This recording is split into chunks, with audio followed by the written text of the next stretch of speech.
Saya mau bertanya Ustaz, yang jadi Dajjal itu kalau nggak salah ngedengar mungkin ya Samiri yang zaman Nabi Musa atau apa, betul atau enggak? Nah, terus yang Dajjal itu kan ntar timbul apa Allah ngangkat juga kayak Nabi Isa, kan ntar tahu-tahu timbul aja.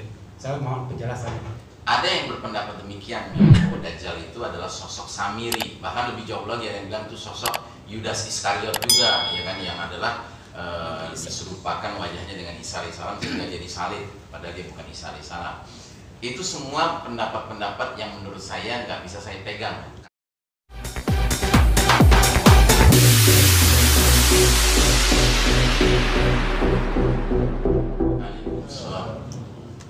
Nama saya Utang. Utang. Berapa? Dari Remaja. Saya Departemen Posro.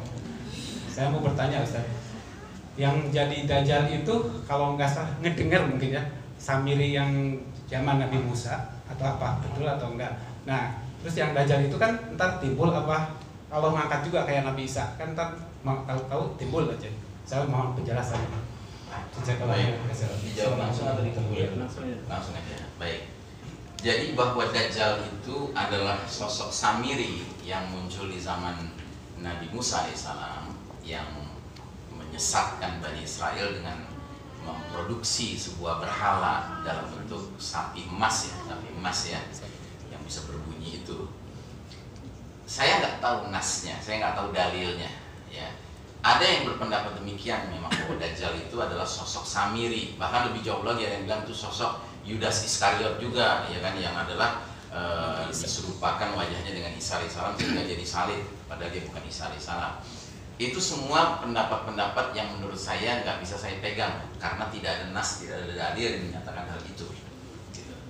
Yang ada dalil jelas-jelas adalah bahwasanya seorang pelaut Nasrani dari Palestina suatu ketika berlayar dengan 30 anak awaknya, awak kapalnya yang semuanya orang-orang Nasrani Palestina.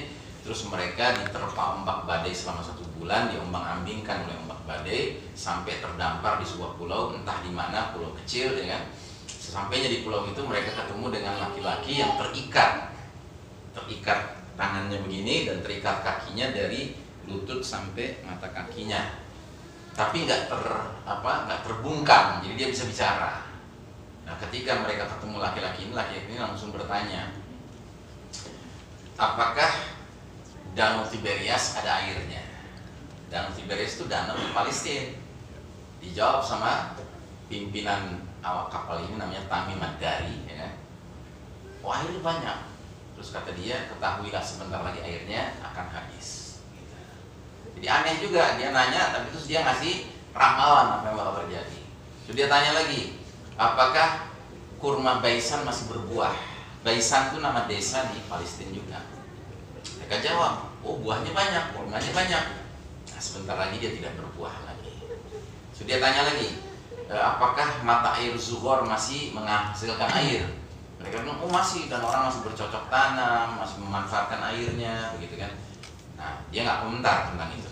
Terus yang terakhir dia tanya, apakah nabi yang buta huruf dari kalangan bangsa Arab sudah muncul? Nah, Tamim Ad-Dari ini Nasrani, dia bukan Muslim, tapi dia Arab, sehingga dia udah dengar kabar tentang Nabi Muhammad SAW. Dia bilang, sudah, dan dia sekarang tinggal di Yasrib. Yasrib itu nama lain dari kota Madinah, berarti pada masa itu Nabi sudah hijrah ke Madinah, ya kan? Ditanya lagi, apakah orang-orang Arab memerangi dia? Iya, orang-orang Arab memerangi dia. Apakah dia menang? Dia menang atas orang-orang Arab itu, dan sekarang orang-orang Arab pada taat sama dia.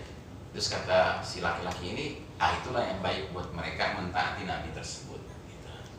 Nah, di ujungnya terus dia bilang, ukhbirukum anni, akan kuberitakan kepada kalian siapa diriku. Ana al-Masihud Dajjal, akulah al-Masihud Dajjal, dan aku akan keluar pada waktunya, ya, dan aku akan memenuhi bumi ini selama 40 hari, ya, untuk menebar fitnah, dia bilang begitu. Kecuali Mekah dan Madinah, aku tidak bisa memasukinya karena dijaga oleh barisan para malaikat. Tamim Ad-Dari meninggalkan pulau itu bersama awak kapalnya dan langsung pergi ke Madinah. Penasaran dia nggak balik ke Palestina, dia langsung ke Madinah ketemu nama Nabi.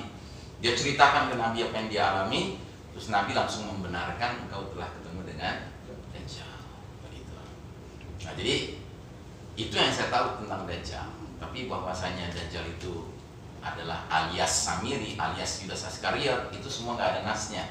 Itu pandangan-pandangan orang, iya memang ada sepanjang zaman, tetapi saya nggak pernah ketemu nasnya karena saya nggak pernah mau setuju dengan itu. Menurut saya itu nggak bisa dipegang. Gitu. Sebagaimana kata Imam Syafi'i rahimahullah, ketika mengunjungi makam Nabi Muhammad SAW, dia mengatakan pendapat siapapun selain penghuni makam ini boleh kita terima, boleh kita tolak. Tapi kalau sudah penghuni makam ini yang berpendapat, wajib orang beriman itu sami'na wa ta'na, dengar dan taat kepadanya. Gitu. Nah ini bukan pendapat Nabi kan, ini pendapat orang. Saya termasuk yang karena ini urusan gaib, Dajjal ini urusan gaib, ya kan? Semestinya kita berorientasi kepada nas, kepada dalil, jangan orientasi kepada tebak-tebak nangis. Ya, wallahu a'lam. Ya, berhubung waktu sudah hampir 1:30, untuk pertanyaan saya batasi sampai 1 saja. Insya Allah di lain waktu kita dapat mengundang Ustaz lagi dalam pembahasan yang sama. Amin, insya Allah, amin. Demikian saja kajian kita hari ini. Untuk itu kepada Ustaz kami persilakan untuk pimpin doa. Baik, saudara rahimakumullah, alhamdulillah pada sore hari ini, siang hari ini Allah Ta'ala telah mengizinkan kita membahas kajian yang baik ini, dan kita berharap kepada Allah semata semoga majelis kita diberkahi Allah Ta'ala. Dan untuk itu mari kita tutup dengan doa yang